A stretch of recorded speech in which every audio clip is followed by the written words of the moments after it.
இன்றைக்கி பாருங்கள், நம்ம தக்காளி குருமா செய்கிறது எப்படின்னு பார்க்கலாங்க. ஒரு வானல் நல்லா காஞ்சோடனே எண்ணெய் கொஞ்சம் ஊற்றிக்கலாங்க.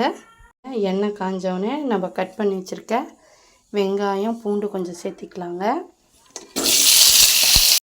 இதை நல்லா நம்ம பார்த்திங்கன்னா நல்லா வணக்கி விட்டுக்கலாங்க. ரொம்ப வணங்க தேவையில்லைங்க, ஒரு கண்ணாடி பதத்துக்கு வணங்குற அளவுக்கு பண்ணிக்கலாங்க. இப்போ பாருங்கள், இது கூட இஞ்சி சின்ன சைஸில் சேர்த்துருக்கேங்க. இது வேணால் கூட தக்காளி நான் 2 தக்காளி எடுத்துருக்கேன். நல்லா வணக்கிக்கலாங்க.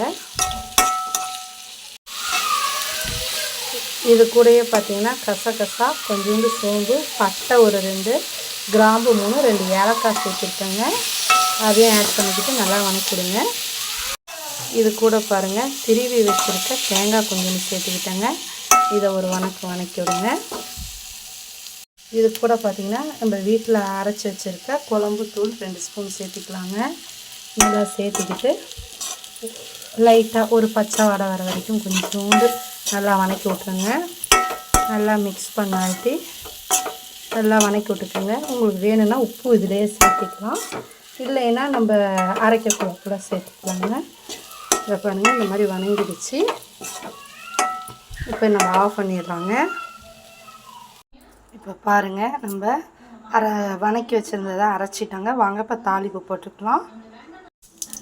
பாருங்கள், வானலில் எண்ணெய் காஞ்சோடனே கடுகு உளுந்து போட்டுருங்க. கடுகு உளுந்து பொரிஞ்சோடனே இப்போ பாருங்கள், கடுகு உளுந்து பொரிஞ்சிருச்சு. இப்போ நம்ம அரைச்சி வச்சுருக்க மசாலாவை ஊற்றிக்கலாங்க. இப்போ பாருங்கள், இது கூட உங்களுக்கு தேவையான அளவு தண்ணி ஊற்றிக்கோங்க.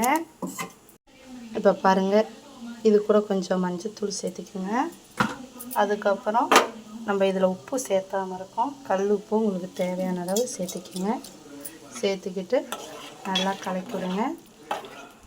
இது கூட பெருங்காயத்தூள் கொஞ்சம் சேர்த்திக்கலாங்க. இப்போ நல்லா ஒரு கொதிக்கட்டும்.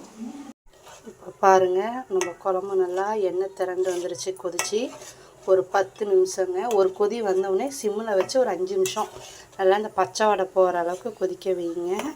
பாருங்கள், நல்லா கொதிச்சிருச்சு. குழம்புல உப்பு காரெல்லாம் உங்களுக்கு தேவையான அளவு போட்டுக்கோங்க. இறக்க போகிறதுக்கு முன்னாடி கொத்தமல்லி தழையை தூவி இறக்கிடுங்க. இதுக்கு இட்லி சட்னி இந்த தக்காளி குருமா ஊற்றி சாப்பிட்லாங்க.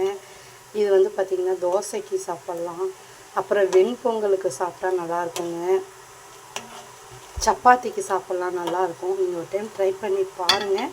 உங்களுக்கு பிடிச்சிருந்தால் லைக் பண்ணுங்கள், ஷேர் பண்ணுங்கள், கமெண்ட் பண்ணுங்கள், கண்டிப்பாக சப்ஸ்கிரைப் பண்ணுங்கள். தேங்க்யூ.